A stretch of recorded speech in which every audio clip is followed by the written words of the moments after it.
নমস্কার।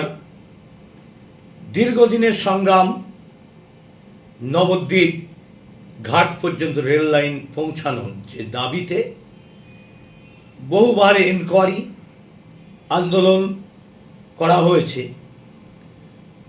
এই আজকের দিনে মাননীয় রেলমন্ত্রী অশ্বিনী বৈষ্ণবজি তিনি কথা দিয়েছেন যে নবদ্বীপ ঘাট পর্যন্ত রেল লাইন তিনি করে দেবেন।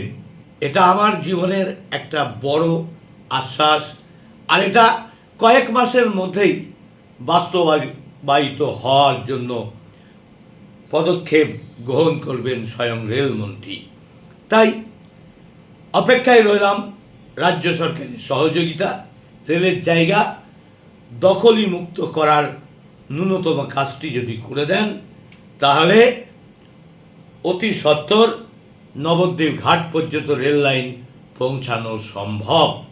এই কথা আজ আদায় করতে পেরেছি বলে খুব ভালো লাগছে। আমি আনন্দিত। এতদিনের পরিশ্রম অল্প কয়েক মাসের মধ্যেই সার্থক হতে চলেছে। ধন্যবাদ।